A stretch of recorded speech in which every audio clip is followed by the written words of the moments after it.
Yeah. Oh, all Hey, right. she got it. She started. Okay, excellent, excellent. All right, well, thank you everybody for attending. The purpose for today's event is to showcase, and that's where all of you come in, all the global grant proposals for the year 22-23. As you're aware, a few years ago, we created new global grant guidelines that basically created a uniform submission deadline. And then it had this review session that was part of it, and then ongoing progress reporting dates to ensure that the projects are completed in a timely manner. Well, as many of you know from being at the Global Grant Seminar, we need to redo those, and we will be working on those this summer in the next couple months, so stay tuned, okay? Now, this session is not only to allow the grants team to hear the proposals and ask questions and decide how the DDF will be allocated, and remember that's district designated funds, okay? But it's also a great opportunity for anyone and your presenters as well to hear what others are doing and to create those wonderful funding partnerships. But before we start, I'd like to ask our incoming district grants team leader, Peg Duno from the Lakeville Rotary Club, to make a few comments. Thank you, Peg. Excuse me while I move. Ah, That gonna work? uh-huh. Okay. Well, welcome everybody, and I'm really glad to have you all here. I'd like to take a few moments, thank you, Glenn, to first of all thank Margie for all of the service she has provided this grant team over the years and led us through. Yeah. All the accolades. But personally, all of the different systems she's put in place, all of the she's made this grant team, I think, an example for all of Rotary. So thank you. I can't see my Zoom. Why I not? can't see my paper. It's on your computer. Why can't you do Pull it up it? Okay, time out. Okay. I'd like to start with a quote from Rotary. It says, grants are where Rotary members contribute their skills, expertise, and resources to solve some of the world's toughest problems, from providing clean water to promoting peace worldwide. Rotary Foundation grants bring service to the ideas of life. And that's what I think encompasses our whole grant idea here in our District 5960. Today we are fortunate enough to be hearing some of those local grant ideas that are coming forth from our district this year. I'd like to remind everyone interested in global grants not to give up. Rotary International asks a lot of tough questions. Once you get your application in, your District 5960 grant team is ready to help you. Do not hesitate to ask any of us for help. Two areas that Rotary International are very diligent about are doing a very thorough assessment of the grant recipient's wishes in order to ensure that the grant is truly wanted, will be used and cared for and followed up on. Secondly, Rotary International likes to see training in the grants. I found that out personally, and it's just a really great idea in both ways to help with the grant itself, Rotary International, and also to help with the recipients so they know definitely what's going on. I personally find global grants to be some of the most worthwhile work I've ever done. So enjoy your process. Thanks, Peg, for those really great comments. And so don't lose heart, that's for sure. But now we'll start with the project presentations, and we'll be going on a pre-selected order. Each club has 5 minutes, and Jim is going to be our scorekeeper here, and he's going to remind you at 4.5 minutes that you've only got about a half a minute left to summarize your project. So highlight what's happening and be sure to include the impact and some of the financial details of the project. And like I said, we'll be keeping time, and at 5 minutes, you're gonna be getting the hook, because we, wanna make it fair to all concerned, and we certainly don't want somebody going on for 10 minutes and then the other person gets shorted for 2. So at any rate, that's the process there. Now, if any of you have any questions, please enter them in the chat box and we'll moderate Q&A if necessary for each presentation. And my partner over here, Glenn, right to my right, I had to feel for my pencil bump, he will be monitoring, and if anybody has a question, we'll be addressing them at each presentation. Funding partnerships. Now, I can't really tell you how important they are. Funding partnerships help maximize the impact of these projects. So we've asked everyone to share how much they're looking for from other clubs as well. During the presentation, we'll put the contact information for the main grant sponsor in the chat box, but also we'll send out a master list for all of you that have attended so that you can contact them if your club would like to be a partner. We encourage you to reach out to clubs if you're interested in helping with their project. And really, it's a great way for your club members to understand the impact of the Rotary Foundation while increasing the effectiveness of a project. With that, away we go. First up, we'll have the Rice Lake Rotary Club, which is taking the lead and is substantial indeed on a literacy project in Guatemala. Here to present is Claire Parrish. And Claire, I believe you can share your screen if you want to. Okay, great. I will get my presentation up. Okay. All right, can everyone see that? Yes. Yep. Okay, great. Yes. So the Guatemala Literacy Project, or the GLP, is a network of individual Rotarians, Rotary clubs and districts, and the nonprofit organization Cooperative for Education, or COED, that are working to end the cycle of poverty in Guatemala through education. Guatemala is one of the poorest, least educated countries in the Western Hemisphere, so this work is really impactful there. Our club joined the project in 2019 with a pledge to donate $8,000 for 5 years. Because of our commitment to donate this amount and our engaged participation in the project, we were asked by COED to consider being the international host for the upcoming grant cycle. Our club was enthusiastic about doing this, and it gives us a whole new perspective and set of skills when it comes to Rotary grants, as we have not hosted a global grant before. So as you can see from this slide, it's a widely supported Rotary project. There's been over 600 clubs involved throughout the 25 years of the program.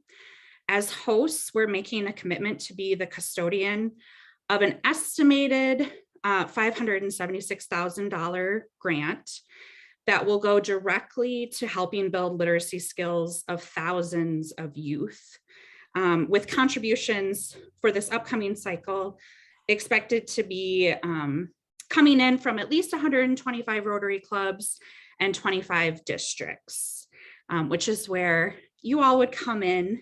We are asking for a match of $25,000, and we will be sending out letters and requests to clubs here in the upcoming weeks as well to match that. Work as a host includes asking for funds, as well as approval of spending, providing input on program implementation, and opportunities to travel to Guatemala to view this work firsthand. Despite the challenges of COVID-19, support from clubs and districts has enabled the GLP to continue to serve the youth. Last year, they served almost 8,500 youth and children in Guatemala. So how this program works, it's a comprehensive approach that starts with a reading program, kindergarten through 6th grade. Then it moves into computer skills and making sure that kids have access to textbooks. And then in high school, The program sponsors high school students to ensure that they will stay in school and that the costs related to school are covered. So it's a kind of a whole wraparound approach. And it also includes a lot of teacher training, which is part of why this is so successful.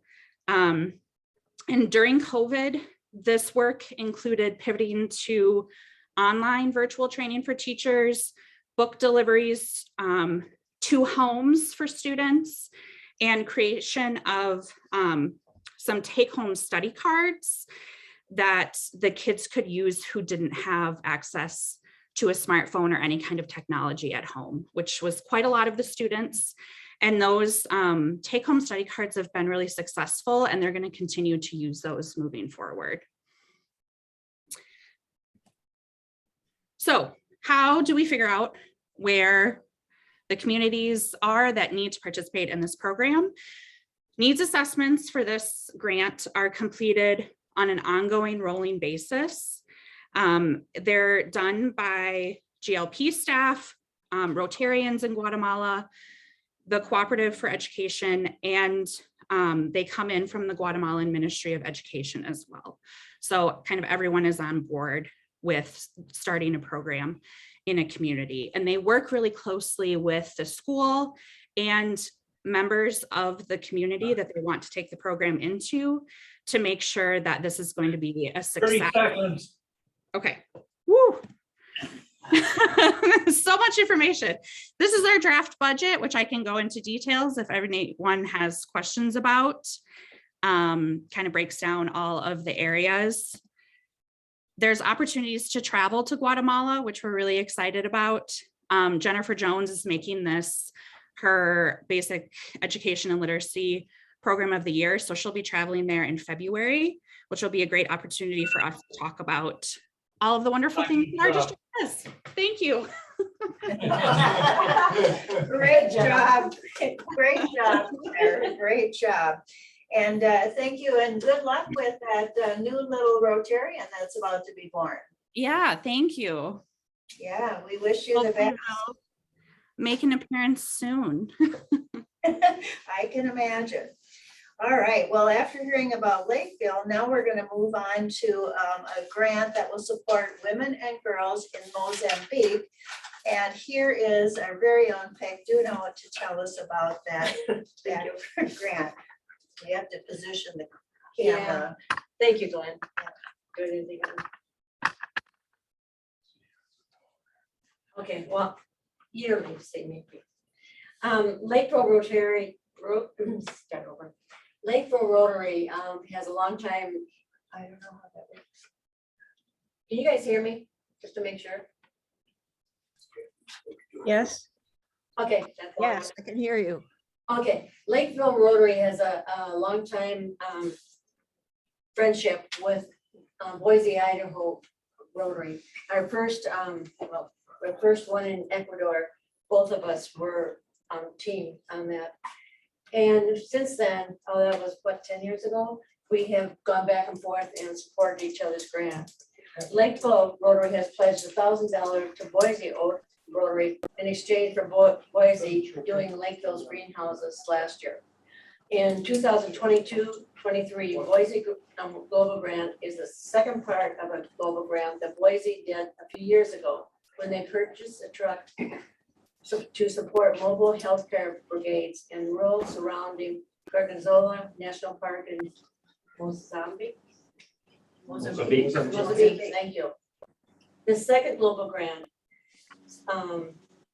is providing training and transportation for healthcare staff in the mobile brigades and moms programs.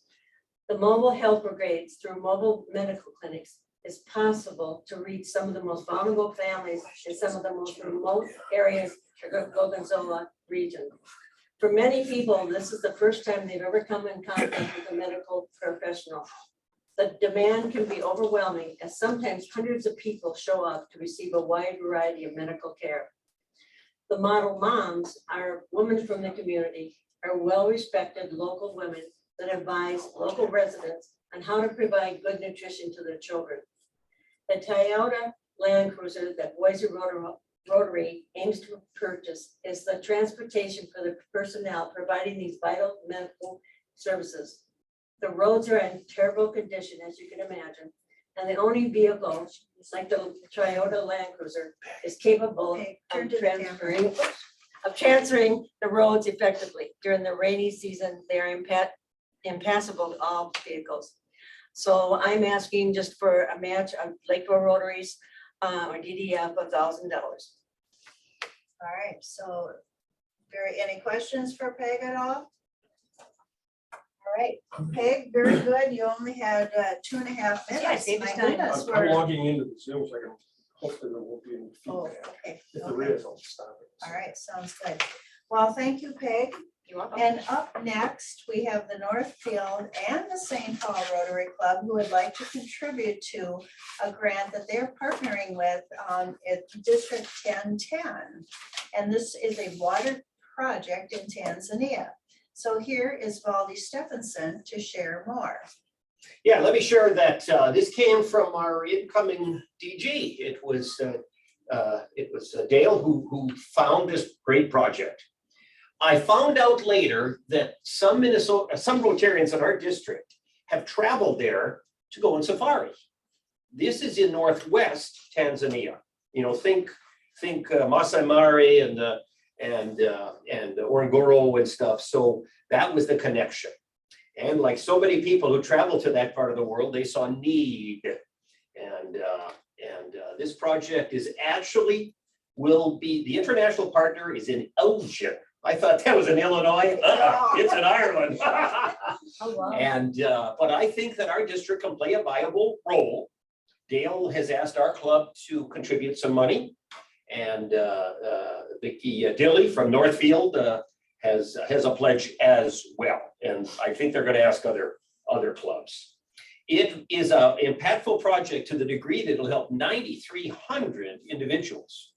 And it's the old water project. I love it.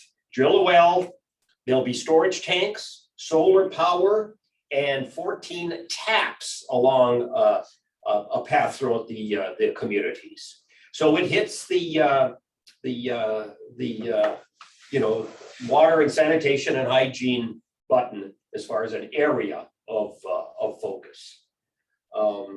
So I think it's a well-rounded project. I looked it over very carefully. I gave them good marks. And I did that on behalf of St. Paul Rotary because they're asking our foundation for dollars. So it passed the test. I thought that it was well written. And I don't know anybody in this Elgin club, but nonetheless, this was a project that came sort of prepackaged and I truly enjoyed it. Now, I can't know how much we're going to ask in terms of DDF. This is a case in point where St. Paul has not committed to any dollar amount. I think it's fair to say that Northfield is in for $3,000 and they're going to ask others. So we've got a project that's needing financing, needing the money. And there are other partners throughout the world too. So it's a good project. I'm sure Vicky would give you more details. Did we get that circulated amongst our committee members yet? Yes. we Yes. did. Okay, so you get a sense of that. I don't know much more than quite frankly, you've all received. So it's a water project in Tanzania. There's an NGO to help with this. And so it passed muster in terms of, I think the ingredients. The needs assessment has been done. There is a well there, but the pump was not working. And even if it is, it's woefully inadequate. So they just need to beef up their water, and we're going to have hygiene training. WashRag has been asked for a curriculum. Also, there is a purchase of this water. These locals or the recipients have a little cooperative already, so they'll pay some. I don't know what the money is there, shillings or something. And so I think it's well rounded to that degree.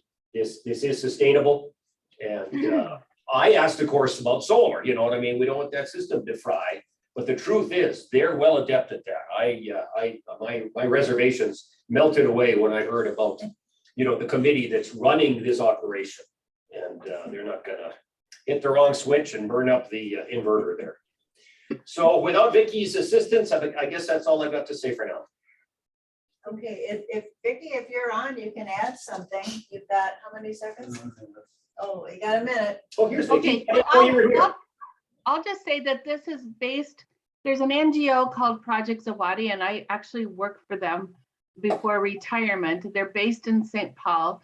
Brian Singer, the founder of the foundation or the NGO, was a Peace Corps volunteer, as was I. And so he is operating much in line with the Peace Corps model of community involvement. And so this is coming from that community involvement. What they're doing is a very holistic approach to setting up model schools where 30 seconds. okay, what model schools means that they're not just sending a kid to school, but they're looking at, do the teachers have adequate housing? Do they have water? Oftentimes in this case, they haven't. Are there latrines at school? What do kids have to do to get to school? All of those things besides the school building and supplies within the school. So it's a very holistic approach. And water, as you can imagine, is essential. These kids, particularly girls, have to travel kilometers to get water in the morning before going to school. Okay. Well, thank you, Valdi and Vicky, for jumping in there. Like they said, they're looking for partners, and you may wonder, why do we partner with a district that's way across the world? And we do because we're Rotarians, and no matter where we are, if we can make a difference in the world, I'm all over that. All right, well, next, coming up, we have Rick Olson. Rick, are you still on? Rick Olson from the Prior Lake Club, and he's going to talk about another water project in Uganda. And Rick is down in Houston attending the international conference. Yes, I'm online and I hope this technology works because my I can We can Yes, see the screen. okay, Yeah. okay. So what we're talking about is improving access to water in refugee settlements in Uganda. Uganda is a very welcoming country to refugees. We got about 1.4 million refugees there. I've done most of my work for our club in Naka Valley Refugee Settlement, which was established in 1958. And all these refugee settlements are run by the UNHCR, the United Nations High Commissioner for Refugees. Life is grim there in all these refugee settlements. Right now, if they got there before 2014, they get 24 pounds of corn and 4 pounds of beans per person per month to live on. If not, they got there after 2014, they get less than $6 per person per month, which is really, really extreme poverty. That's a situation we're working on in all these refugee settlements. Our Prior Lake Rotary Club has funded the construction of this kitchen at Best Future School, which is helping keep kids fed. We've got 2 global grants in process. The first one has been submitted to the Rotary Foundation, and the second one we are hoping to get submitted very, very soon. Both of these grants have been totally funded through commitments on 52 Rotary clubs and 4 Rotary districts since last July. So hopefully those will get done. But in the process of putting these together, I met with a person from UNHCR actually it was February of 21. And she says, as much as we appreciate what you're doing in Naka Valley, could you help us in Chaka 2? And I asked, well, why is that? She says, because as bad as the water situation is in Naka Valley, it's worse in Chaka 2. And because of attention in recent years to the refugee settlements in northern Uganda, we've not had enough attention to these ones in Southwest with the older ones. But could you help us? So in August of 21, I visited Chaka 2, and there's lots of women and kids, just like in all these things, all these refugee settlements. Men seem to get left behind, and lots of women and kids. Again, it's a big refugee settlement, 125,000 refugees. And actually, they've got more water than in Naka Valley, but the problem is they just don't have good water.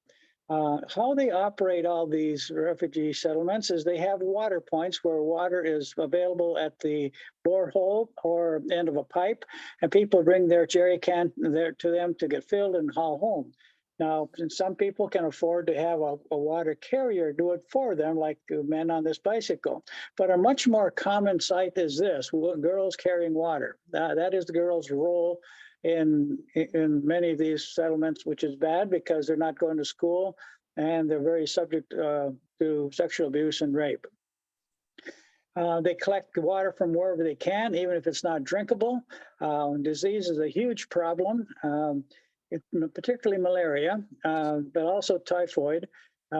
Julius, who I've been working with at Best Future Schools for the last couple of years, has had malaria 4 times since then, and he's almost, last one, almost died. Anyway, so this project has been requested by the UNHCR to get increase the quantity of safe drinking water. Right now, they get only 12.2 liters per person per day, which is the equivalent of you flushing your toilet twice a day, simply inadequate. So this project is working on an existing water source that currently supplies between 17 and 20% of the total supply for this 125,000 people.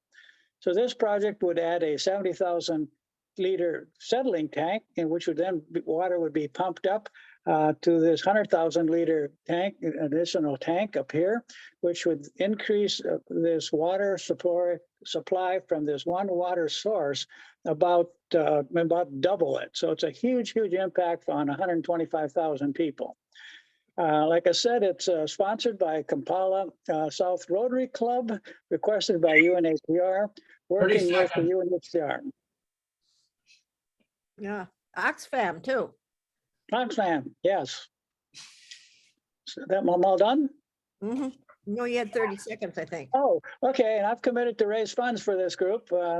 And I joined them in August of 2021. So they've done a thorough job of assessment there. In the materials is the project summary that together. I do expect this to be working very, very well because Wendy, who requested this, is a member of the Kampala South Rotary Club, and will have some influence in working this through the Uganda bureaucracy, frankly. Yeah. All right, well, thank you, Rick. It sounds like you've got a great opportunity down there in Houston to garner up a lot of partners. Yeah, in fact, it's given me an opportunity to also lobby for the $25,000 grant, the WASH grant that may be available. They're expecting to make that decision after the convention. Right. We'll have to send us info on that, Rick. Yep. Okay. All right. Well, thank you very much. We appreciate you chiming in and with a very important project. Last but not least is the Northfield Rotary Club, and they have a project which would be a District 5960 supported project to support an orphanage in Thailand. And here is club member Michael Lemming to share more about that. Michael? Okay, Mike's muted. Here I am. Okay, maybe I just scrap that. My project is pretty much in the area of literacy and education. And so, never mind, just forget it. Forget it. Yeah. Okay. Just put me up on the, You're up there. okay. What's Yep. that? We can see in here. Okay, here we go. I have been living in Thailand for 35 years, but I only live in there 1, 2, 3, 4, and up to 9 months at a time. Over the years, I look like Santa Claus, and they say, oh, maybe he can help us. And so I've been working with lots of different groups and projects. This one I've been working with is an orphanage. And they lived in a very, very, very, very remote district and village near China. And when the Chinese escaped and went over the border, they brought a bunch of Chinese people, and they've been living in Thailand. And they leave them alone because they're so far away. Well, the government provided a school for them, but it only goes to 5th grade. And there was another group that came in, and they're Hill Tribe people. So they're indigenous, they live in the land. And they started an orphanage in that area where there was a Thai school that spoke Chinese, and it gets very involved. So these kids have had to survive in that Chinese village. And now the people who had the land that they let them use for the last 30 years says, get off. And it didn't help them anyway, because their kids could only go to the 5th grade and their kids want to graduate from high school. So what I've been doing is trying to help them. I provided food for them while they lived in the remote village. Now they finally kicked them off, and somebody gave them land in an area where there's a great government school and a private school, and the kids can use those schools. So they have built an orphanage, and I have helped them with that. We brought in about $250,000, and my wife and I put up about 80% of that money. And I've been working night and day, and we finally got it done, and we've got it organized, but we don't have the program together for the literacy and the education piece. And so what we want to do is we want to send the kids to the local school. They can become educated there, and they can go all the way through high school. When they graduate in high school, I have access, and I've been teaching in a university. It's called Xavier Learning Community, and it's a Jesuit school. Yeah. And they will provide, with my help, education for all the children that graduate that have English proficiency. But they don't, right now they don't. And so I've been recruiting students to do a gap year to live there and help them. Plus we have teachers that can come in that do speak English, and they have English in the school, but it's just not good enough. Just like our students can't just run to have their 2 courses in Spanish and run to Spain and can speak like natives. The other thing, and it's more important, is there's lots of discrimination against these people. They're tribal people. And so when I go out to a restaurant with my university professor friends there and we eat something, the guy will say, chow cow. What do you mean chow cow? People from the mountains, hillbillies. They don't know anything. And so they can't get jobs. They can't get help. They can't do anything. What is the key to get ahead in that society? I listened to the news the other day, and they said 80% of all gotta go the other way. Of all first generation people that immigrated to the United States, 80% of them in the 3rd generation have at least accumulated $1 million. How's that? What happens is they get an education, get a job, and they can buy a house. Buy a house, they get some money, and it just accumulates, gets better. So for these kids, I can get them, if we can get them some English training, I can get them in the Jesuit school, and they can only major one thing, English. And they can learn to speak Thai. Now they're Thai citizens, but they can't speak Thai because they're tribal. So they speak Lahu.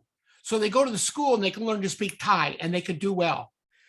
And if they can learn to speak English in another way, which we're going to provide for them, and then go on to the university, they'll come back fluent in English. All the curriculum is only in English. And they have had English classes from people who are native speakers.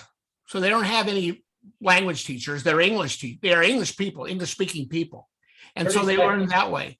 When they get out, I'm hurrying. When they get out, they study English for tourism, English for education. That means they teach English in schools, English for healthcare, English for business, and English for medicine. So they do this, they'll come out and they get a job. And their society wants to be inclusive with regard to these tribal people. But if they can speak well, they'll have no problem. They'll get them jobs. And because it's a Catholic school, they will work through the avenues through the church and get them jobs. Well, anyway, I have submitted the thing. This is much harder than I thought. Raising $250,000 was nothing.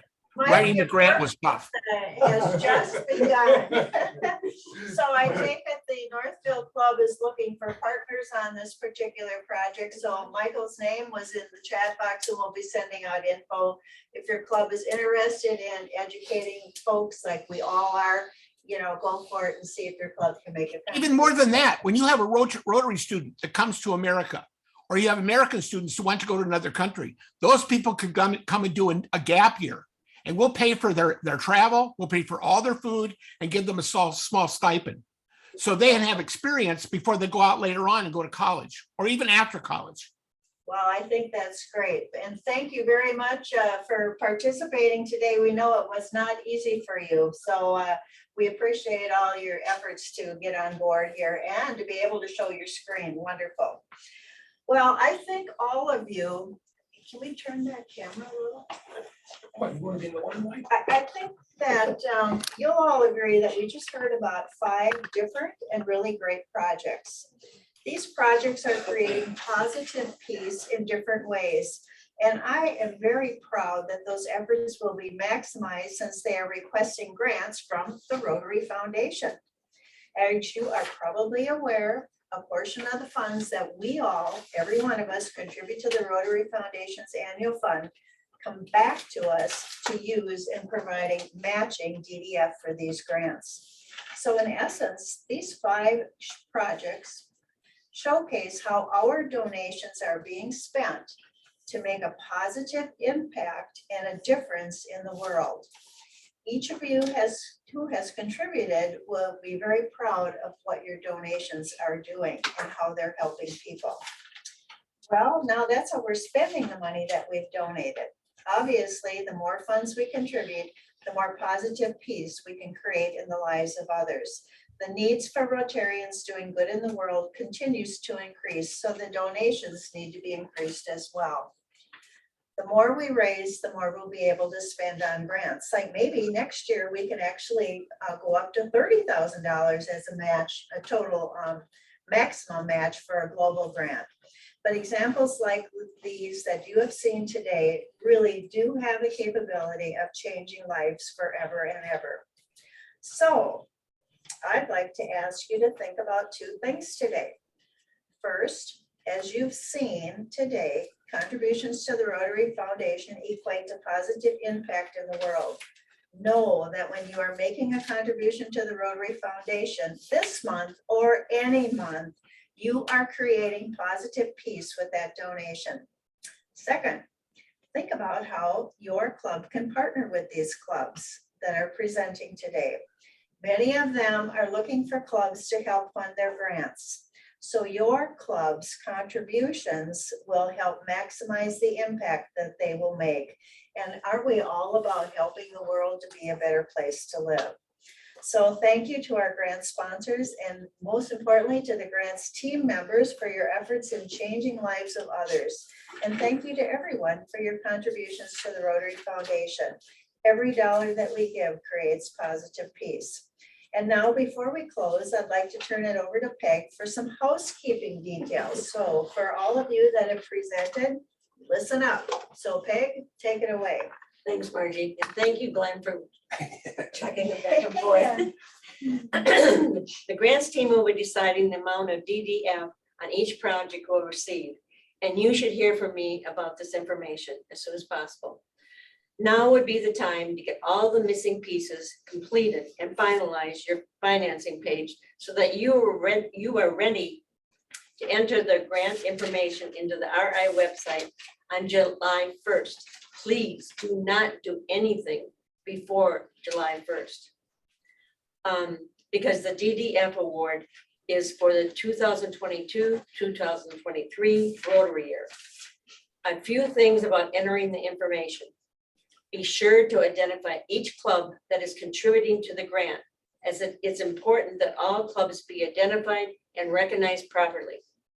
Include all attachments that support your grant. And 3, work with your mentor before you submit the grant to make sure you have all your entries covered in all bases. All right, well, thanks, Peg. And with that, we'll close the presentation part of the meeting. And I'd like to ask the grants team members to stay on the call so we can discuss how we're going to split this money up. And truly thank you, each and every one of you, for being here and for all the things you do to create positive peace in our communities and around the world. So thanks a lot. Have a great, safe weekend. And if you're going to Houston, enjoy and come back energized to, even be part of this grants team. So we appreciate you being here and thank you very much. Thank you, Dawn. Yeah, Margaret, I have one comment I didn't say, and that was to Valdi and to Mark Abbott. I just want to say thank you. You were so helpful to me. I haven't slept at all since you came into my life. And I probably won't sleep now, but it's been a great experience. Go get 'em, Bobby. I've been the same way would, since I've met.